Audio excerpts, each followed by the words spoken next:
Hello, everybody, and welcome to DouglasNow.com's Beyond the Front Page with Robert Preston Jr. Pretty excited about what we're doing here today. What you see here and what you're listening to, for those of you who might be listening and not watching, is the culmination of really a several months long project or series of projects related to DouglasNow.com. Now, I'm in Douglas, Georgia, Coffee County, Georgia, a small community in southeast Georgia. And most of the information that we're going to discuss here, most of what we're gearing our programming here toward is our local community. And we've been publishing now for 8 years. Next month will be 8 years. We started in June of 2014, and we were strictly an online news source for 4 years of that. And then we, beginning about 4 years ago, about halfway through our, these 8 years, we started doing more video and branching out a little bit into a few more platforms. But still, everything has been sort of localized to what we're doing here in Douglas and Coffee County. But what we're working on now is getting outside of the boundaries or the borders of our city and our county. So there are going to be some individuals who listen to this and watch this who may not be as familiar with what we're doing or what we have been doing as those here in Douglas and Coffee County. So I want to give a little background for those of you who are in Douglas, for those of you who followed us for the last few years. You know exactly what we're doing here, and you know kind of what our take is going to be and the issues that we're going to cover and the approach that we're going to take as we cover these issues. But for those of you who aren't familiar, and particularly those who may live in a larger town, I think you'll find the issues that we deal with and the the the events, the news, um, all the stuff that goes on in a small town can be a little unique. And I want to provide a little perspective with that as well. So we're going to get I think, a pretty good cross section of things that are happening now, and then also as we move forward with Beyond the Front Page, we're going to talk about some things that have happened in the past, some of the big events in Douglas and Coffee County that have shaped our community and have shaped the current uh, political situation or political makeup, I guess, of our community. So I think it's going to be, it's going to be a fun trip through a mixture of current events and also things that have happened in the past, because we have a very, very rich history here in Douglas and Coffee County, as do most communities. But you get below the surface, there's a lot of history and a lot of things, both good and bad, that have happened that have shaped and provide perspective on some of the issues that we're dealing with here. And right now, just to give you a brief overview, Douglas is in a pretty good spot. Coffee County's in a pretty good spot right now. There are a lot of really good things happening here. And if you visited Coffee County, even in the last year, um, to some degree, the last 6 months, you come back into Coffee County now, you come back through Douglas and take a look at downtown, and take a look at some of the progress that we've made. We have made a tremendous amount of progress in a very short period of time. And of course, when you're dealing with news and you're dealing with headlines and things like that, people love to focus on the negative. And you don't have to look very far to find negative stories. And we're going to talk about some things that could be construed as negative. But overall, we're in a pretty good place right now. And Coffee County, uh, optically, is a very different place than it was just a year ago. We have a new shopping center. We have the Martin Theater downtown, a concert venue is thriving. We have new restaurants opening up. We've got a new shopping center that is under construction, going to eventually be capped a little over a year from now with a public shopping center, which is something that people here in Douglas and Coffee County have wanted for a long time. Now, if you're in a larger area and you're watching this or listening to this and you think, wow, these people down there are getting excited about a Publix. Yes, these are the things that we get excited about. These are the things that make a difference to us, simply because, uh, you know, historically we haven't had these opportunities. So Douglas is growing, and it's a really, really neat place to be right now. And there are a lot of really good things happening. So what we're going to do here beyond the front page uh, really means a couple of different things. One of it means that we're going to go back and take a look at some stories that have taken place in Coffee County over the course of the last week. This is going to be a weekly show. We're going to we tape it on Tuesday, we produce it, edit it, everything else on Wednesday, and then we post it on Thursday. So what you're going to see on Thursday is a recap, really, of the previous week's stories. We're going to talk about a few things, not all of them, but we're going to talk about some of the stories that we've covered over the past few days, past week or so, and then we're also going to discuss some other current events too. And we've got a couple of things that we're going to get to here in this first show that I think you'll find interesting. And again, I'll provide some perspective as we get into this. Just a little bit of background about me. I will turn 50 years old this year. I have lived in Douglas and Coffee County basically my whole life, and I've done journalism work here really since I was about 18 years old. I started working in the local newspaper and have been in print media for the most part, uh, in some shape, form, or fashion, really my entire life. And then a dream of mine, I say, well, dream's a little cheesy, but something I wanted to do really since about 2009 was do an online news source. I am not the most technologically advanced person, and there are a lot of this stuff throws me for a major loop. But I did see early on that uh, the internet, online, that type of thing was going to be the way to go. And as we move through the 2000s and into the teens and beyond, that people were going to consume their media in some shape, form, or fashion online. Now, I had no idea we were going to get into streaming services and YouTube and all this other stuff that I mean, iPhones and I didn't have any clue that was going to happen. But I did know that we were going to consume our news through electronic means. So, really going back to 2009 was when I first hatched the idea of doing an online newspaper. And I know it's kind of an oxymoron to say online newspaper, but that was something I wanted to do for a long time. And finally in 2014 I was able to. And we have been able to stay open and stay publishing and stay relevant, remain relevant for the last 8 years. And I think we've had a pretty good impact here on our community now. Some people love us, some people hate us, but most everybody follows us.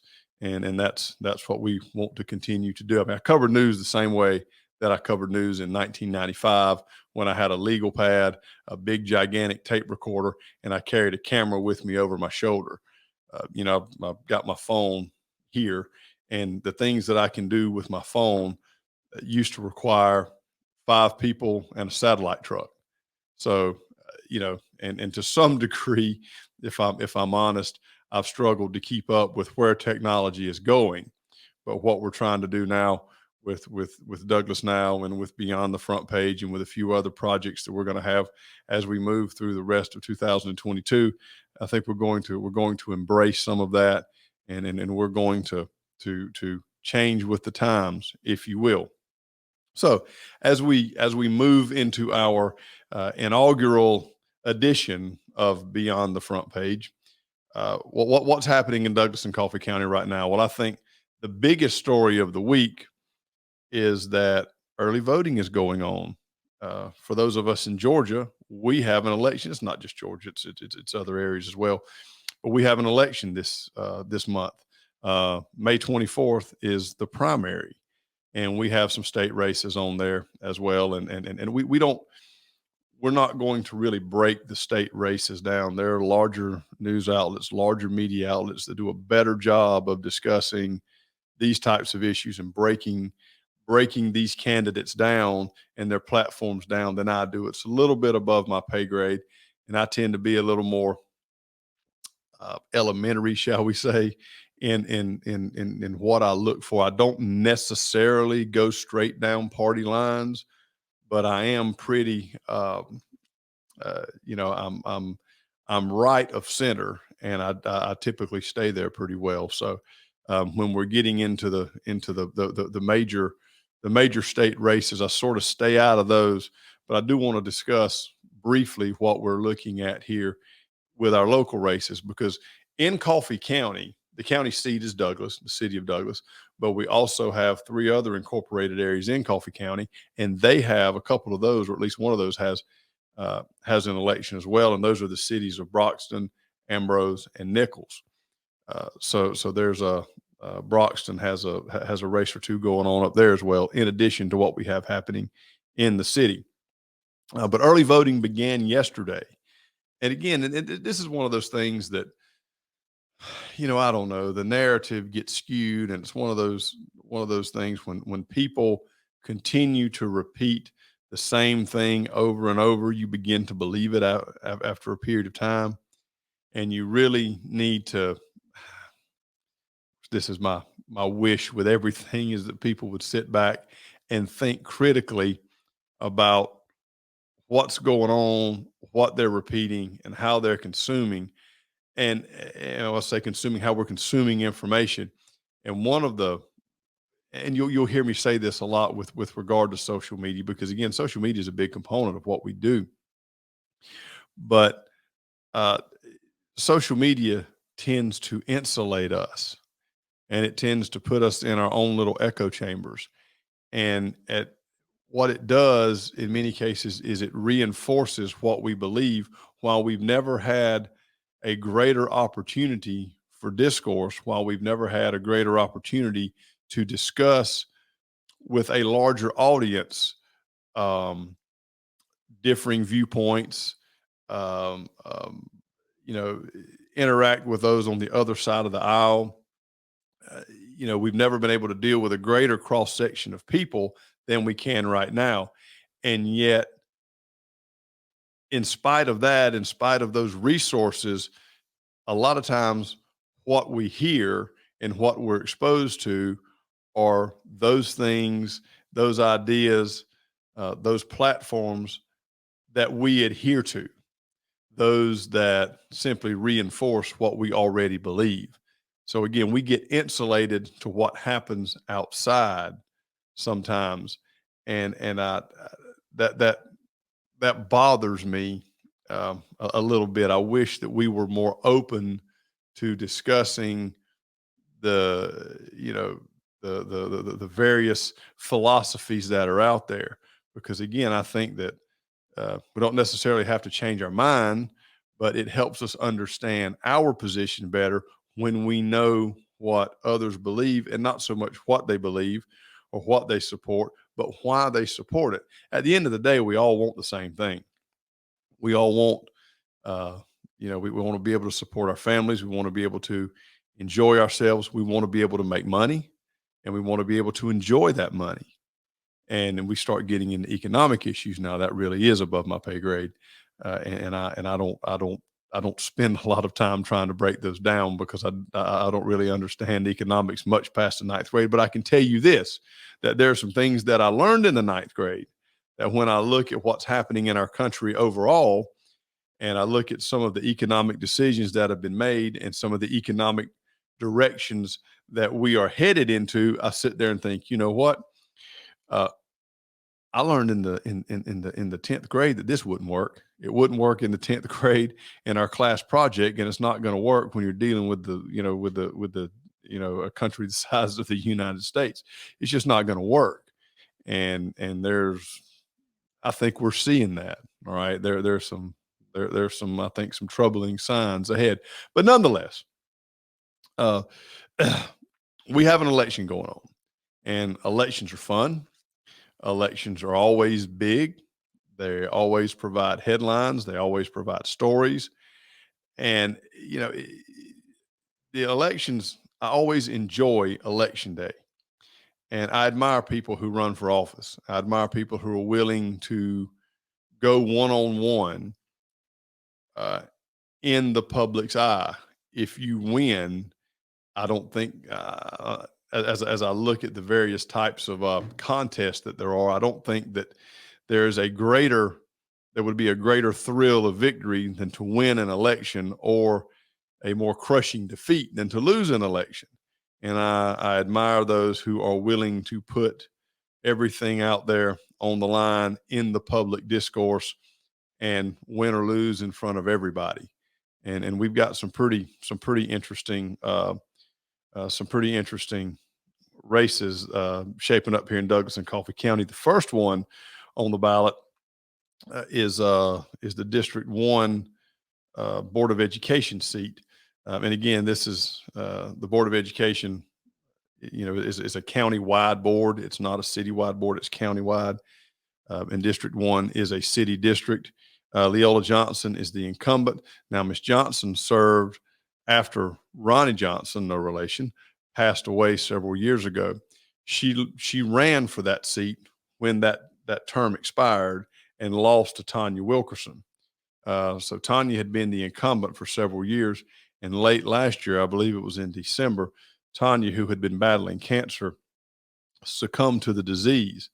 And of course, that was a very sad and very tragic event, and left a lot of voids and left a lot of holes that will not soon be filled.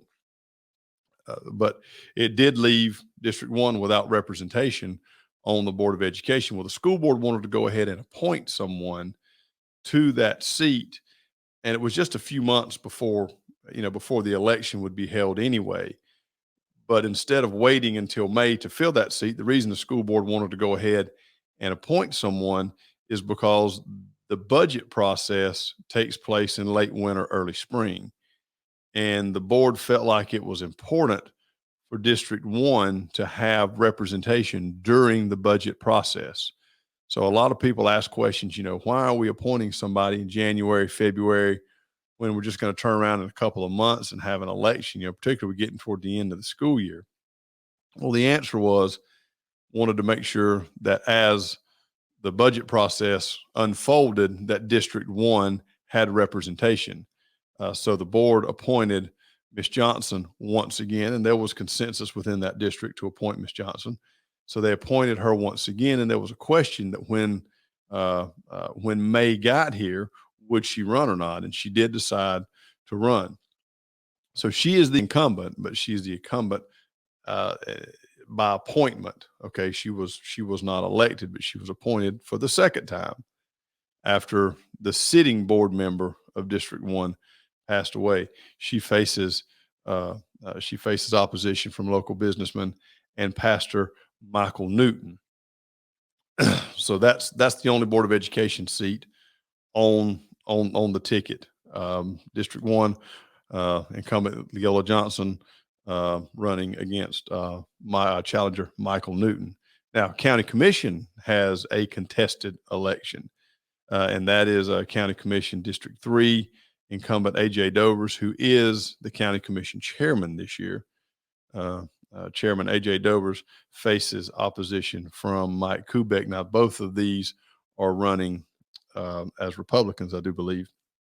Up in Broxton, you've got a mayor's election. Willie Jenkins squaring off against Jimmy Littleton. We have an election inside the city of Douglas.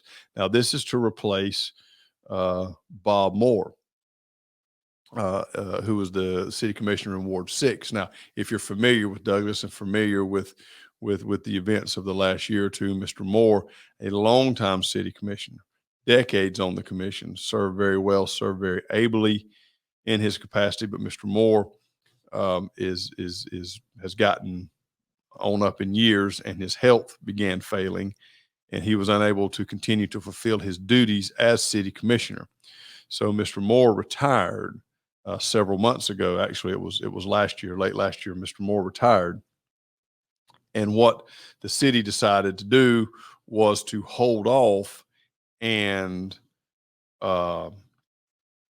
fill that seat during the May election. Right. So Ward 6 has not had any direct representation for several months, 6, 7, 8 months. Now, Mayor Tony Paul has stated that he would serve as the de facto commissioner for Ward 6, and anyone with any questions or concerns should contact him, and he would act as their commissioner, which of course he's done and done a very able job with that as well. But you got two folks running in Ward 6, and that is Latoya Edwards and Steve Bailey. So they're squaring off to fill the seat left open after longtime Commissioner Bob Moore retired late last year. We also have a district attorney election. George Barnhill is the current district attorney. He is retiring. He will not be running again. So again, uh, Mr. Barnhill will not retire until December 31st. Okay. So again, now in the case of the city commission, that seat will be filled immediately. Okay. But some of these other seats, even though they may be decided here in May, will not be filled until January 1st. So um, the winner of the district attorney's race will not become district attorney until January 1. Mr. Barnhill will be district attorney until December 31st of this year. But you have Ian Sansott and Marilyn Bennett. Now, both of those are assistant district attorneys. They work in the same office and are friends and know each other very well. And they are both seeking the seat of district attorney. Now, Ian lives over here in Douglas. A lot of people know him, very familiar with Mr. Sansott.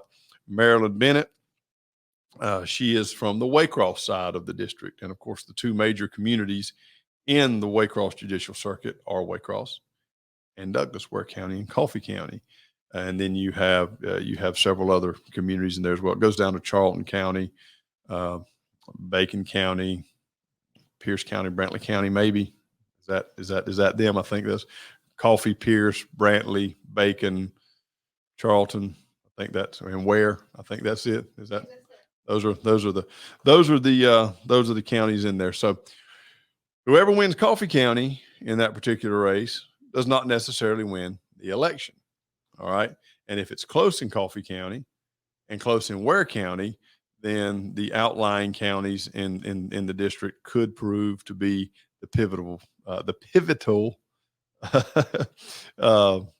precincts. So that'll be interesting to see as well. But that race will be decided also on May 24th as well.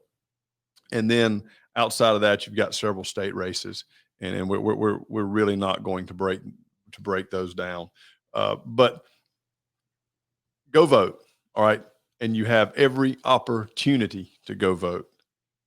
And as I was discussing about the echo chambers a few minutes ago, the narrative gets repeated that there are disenfranchised voters in Georgia, and I'm sure that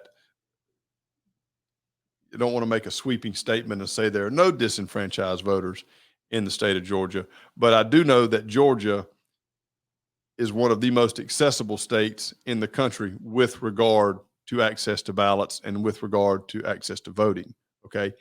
Now, voting started yesterday. You've got 2.5 weeks to vote, maybe longer. I haven't looked at the calendar to figure the math out, but you've got ample opportunity to go vote. All right. And if you want to go vote right now, you go to the elections office. If you wait and vote on the 24th, you'll go to the precincts in your community. So if you live in Broxton, Nichols, or Ambrose, you will not come to Douglas to vote. You will vote in Broxton, Nichols, and Ambrose. And those of you who vote regularly know where your precincts are. But we have every opportunity here in our community and in our state to vote. So there's no reason why anyone who wants to vote should not be able to. Okay. So exercise your right to vote. Everybody go vote. Doesn't matter what political party you belong to or which side of the aisle you sit on. It doesn't matter. Just go vote and let your voice be heard. Do not get cynical. There's so much going on with election stuff now. Oh, my vote won't be counted and this, that. Don't buy into all that. Go vote. All right. Go vote. Don't fall back on the excuse that you don't think your vote's going to count. One vote doesn't matter. It's all insignificant. It's all inconsequential. Nothing could be further from the truth. Please go vote. That is where we truly make a difference.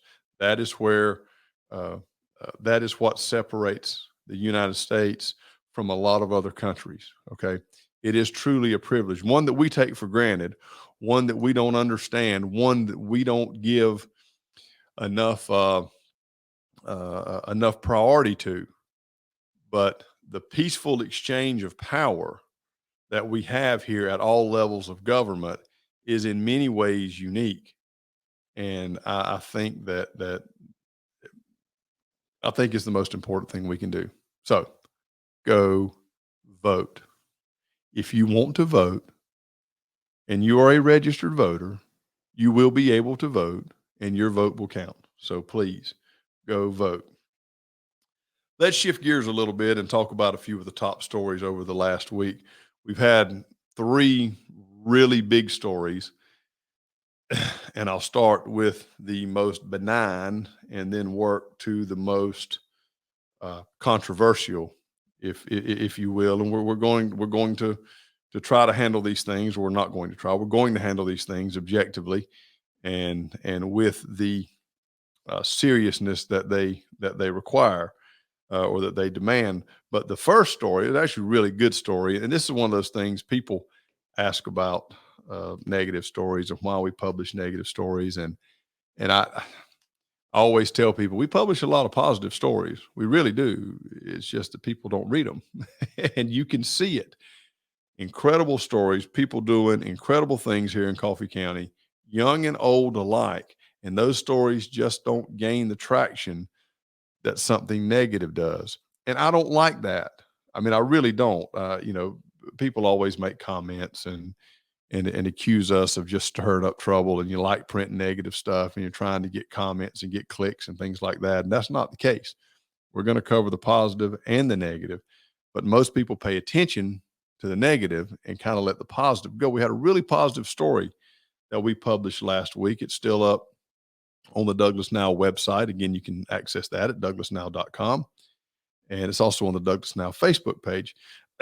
But Brian Degner, um, a welding student at Wiregrass, Georgia Technical College, was named the Technical College System of Georgia Student of the Year. Now, students from all over the state were nominated for this. He is not the first Wiregrass student to win the Student of the Year, but he is the most recent.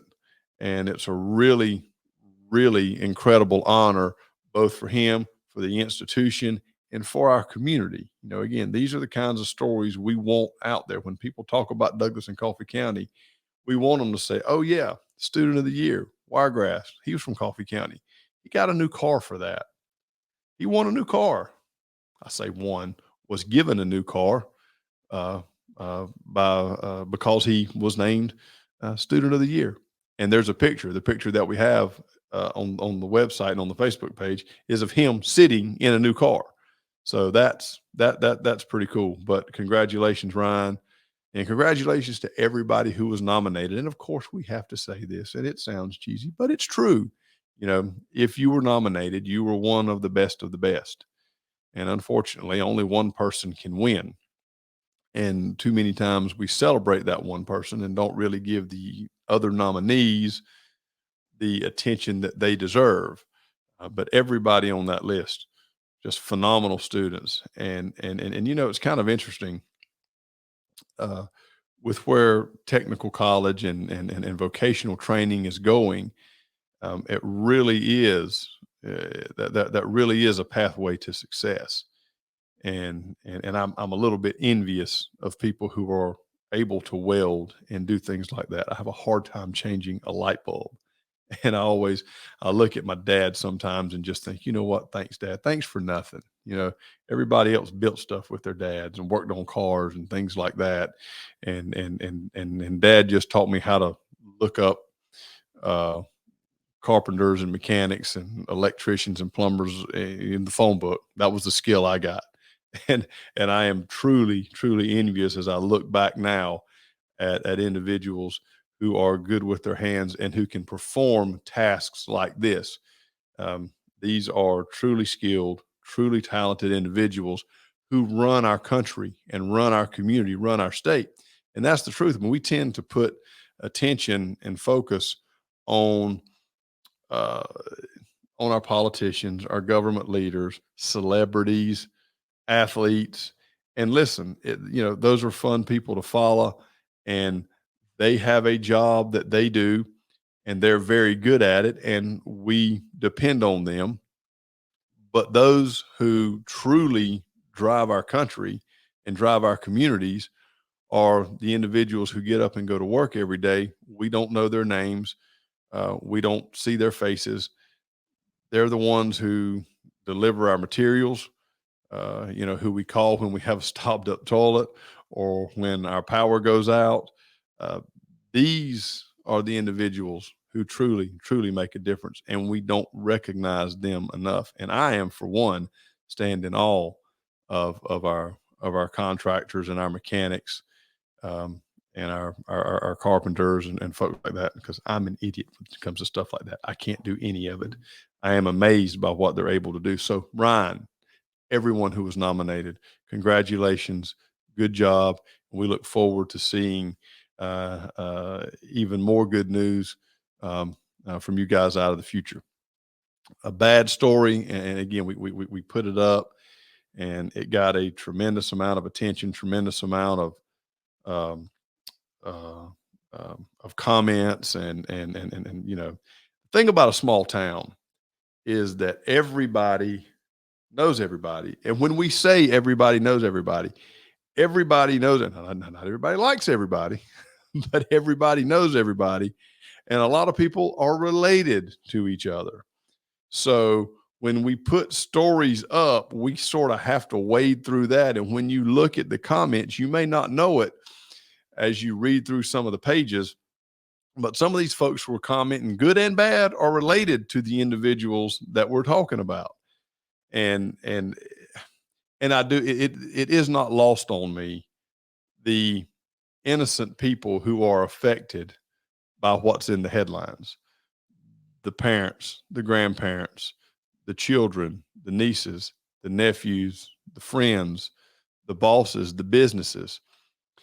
Uh, Everybody in some shape, form, or fashion has innocent victims around them, and people make comments, and some of the comments people make me a little bit uncomfortable, because families are going to read this, and the facts are what the facts are, but you still it's tough to watch this stuff and to see this stuff in real time as it gets posted and as it gets commented on. uh, but Stan Livingston, a former police officer in Bacon County, that's Alma, Georgia, and also over in Jeff Davis County, Hazelhurst, Georgia, was arrested a while back after leading officers on a chase. He kidnapped his ex girlfriend, um, uh, had an altercation with her. There was some, I believe, some sexual assault there, and it was a pretty bad situation. And she was able to get away from him, called authorities. Uh, um, Police responded, and he led officers on a chase out US 1 south of Alma, headed toward Waycross, where he was arrested. He went to trial last week, and he received life imprisonment for what he did. Now, the kind of crazy thing about this was he had a plea deal on the table where he would have ended up serving about 10 years if he accepted the plea, opted not to do that, went to trial and got convicted and got a life sentence. And he's not terribly old. If he would have accepted the plea, he would have a little bit of time when he got out. He would have some time left, but it's not such is not the case. So that was a pretty big story. And again, thoughts and prayers go out to the individuals affected by this, the innocents who are related to Mr. Livingston, and then also his victim and their families as well. And that's one of the things.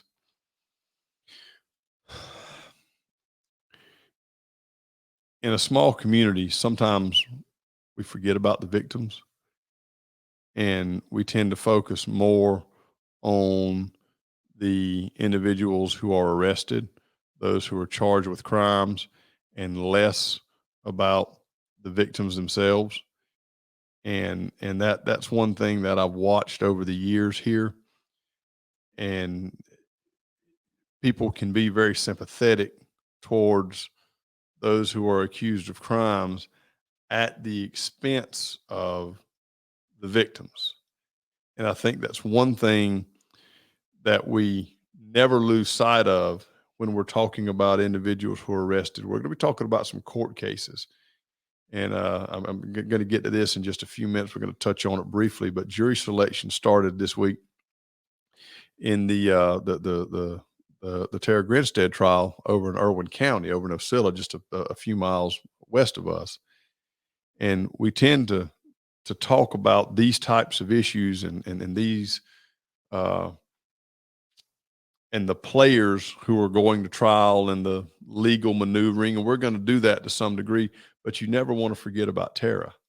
You never want to forget about the other victims, and realize and understand and recognize that there are a pile of affected people who are left behind: friends, relatives, acquaintances, coworkers. And when we're talking about the various issues that go with these cases and go with these incidents, sometimes we forget the human side of it. And you never want to forget about the victims. You never want to forget about the trauma that they've gone through, whether it's physical trauma, emotional trauma, or just the fact that they've lost a loved one. And these are voids that don't get filled. Many of you locally know the story of my family and my uncle who passed away in 1955. I listened to my grandmother in the 90s, over 40 years after he passed away, talking about him completely reduced to tears. He was killed in a car accident, affected just as much 40 years later as she was in 1955, the day the accident happened. And that's not unique. That's not unique to my family. That wasn't unique to my grandmother's situation. That's happening every day, every week, every month here in our community. So you never want to forget about the victims. You always want to remember the victims, remember their families, and remember those who are affected by these crimes. So, as we were posting that about about Mr. Livingston, that's what I was thinking about. I was thinking about the victim and also thinking about his family. His family doesn't deserve the negative attention that they're getting, and it's tough on them too. So they're victims all around. Probably the biggest story, maybe the story of the year, began unfolding in February and went through March and into April, and it's not over yet. But um, uh, Brant Garrett, a teacher at the George Washington Carver Freshman Academy, was arrested and accused of having an improper contact with two female students at the school. He was charged with child molestation, sexual battery, I believe 2 counts of each. He stayed in jail for about a month and a half or so, almost 2 months. In late April, he was released on bond. And we posted that story. It's been a little over a week ago that we posted this story. But of course, that set out an enormous debate, and a debate that continues to rage, and one that will rage even after this case is resolved. Now, Mr. Garrett was 25 years old, been teaching here a couple of years. I had family members in administration in the school system, and was really on the fast track to have a successful career in education. And to say that this has derailed it would be a tremendous understatement. He was granted bond, and a lot of people had a problem with that, a big problem with it, and will continue to have a problem with it. And there will be comments regarding my comments, with people having a problem with it. And listen, I'm not surprised that he got a bond. A lot of people were. I was not surprised that he got a bond. Now, what surprised me was that it was a $50,000 bond. I thought it would at least be $100,000. I thought we would at least see a six-figure number attached to his bond. But it did not really surprise me that he got a bond. And as I followed the comments, one of the things that bothered me is or was that people are very willing to deny others their rights. Now, as everybody, every student in the public school system, probably from about the sixth grade on up, knows that in the United States, we are innocent until proven guilty. So where do we see the practical application of that? We see it in situations like this. And there is a process in place, and accused have rights. I hear people say, well, well, they have more rights than we do. No, the accused do not have more rights than we do. The accused have the same rights that we do. And I don't always understand why decisions get made. I don't always understand the thinking or the reasoning behind why law enforcement officers, prosecutors, judges, and others make the decisions that they make. But one thing that we have to keep in mind when we are looking at the decisions that they make is that they have all the information. We may not like the decision, but they have all the information. And when we're commenting on social media, when we're talking about things at work, when we're discussing things on the phone, we don't have all the information. And this is one of the things I mentioned, some of the pitfalls of social media earlier. One of the things that really bothers me about social media is the fact that social media operates on emotion and not fact. And we post our stories on social media, but one thing that I want to do, that I hope that I'm always able to do, is operate on the facts. And when I look, even to a degree with Mr. Livingston's case, a lot of the facts came out in court, but unless you were in court, you don't know all the facts. I don't know all of the information that Judge Spivey used or had at his disposal when he set Mr. Garrett's bond. Okay. But one thing that I try to do, particularly with regard to our judges, is I try to trust the decisions that they make, even if I don't agree with them or if I don't understand them. And one thing I'm not going to do is to talk bad about a judge. I'm going to tell you kind of a funny story about how all this was. So people on our coverage of Mr. Garrett's case said some terrible things about Judge Bobby, just horrible things. And I'm sitting there reading, I'm thinking, I hope that they don't end up in front of Judge Spivey and their family members end up in front of Judge Spivey. And I know the judge would say that would not factor into his decision whatsoever. But let me tell you my experience with this. And it is much, much more lighthearted than what we're talking about now.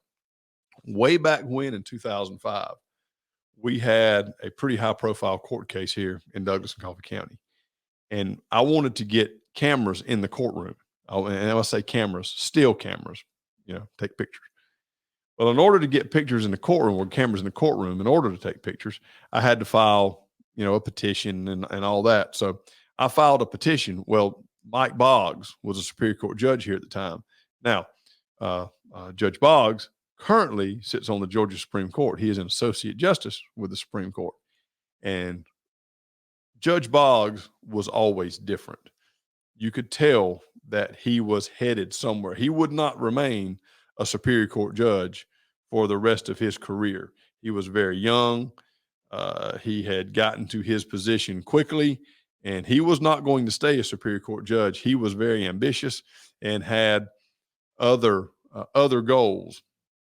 And Judge Boggs was really he was a neat guy and a great jurist, but Judge Boggs had fantastic hair. It doesn't matter if you're male or female. You look at Judge Boggs, his hair was always perfect. And you can look at I keep my hair cut short like this, one, because it's gray. You can see in the lights a little bit. That's what it would look like.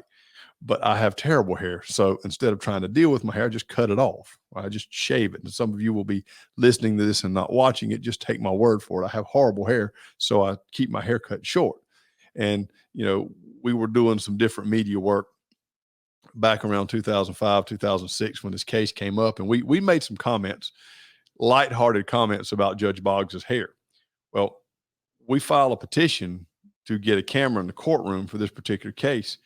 Well, Judge Boggs lets me know that he wants to hear me explain in front of him why we want a camera in the courtroom. And I had to go to court and tell him why in front of open court. And I'm standing there looking at him and I'm thinking, I hope he doesn't say anything about the fact that we talked about his hair. That one of my reporters and I probably spent about 10 minutes joking and laughing and cutting up about Judge Boggs's hair. I was intimidated standing in front of him, knowing those comments that I had made and just waiting on him, not knowing if it offended him or not. It probably didn't. I think he's got a pretty good sense of humor, but, expecting him to just unload on me at any time, something to the, words to the effect of, you want me to grant you the privilege of photographing this trial when you just a few weeks ago spent a good bit of time talking about me and my hair. That's what I was waiting on. It was intimidating. I just say that to say some of the comments that people made about Judge Spivey were pretty harsh and pretty rough. And there's a process in place. And when we operate on emotions, a lot of times we throw the process out the window. And that's why we have a constitution. That's why we have laws written down so that our emotions don't get in the way.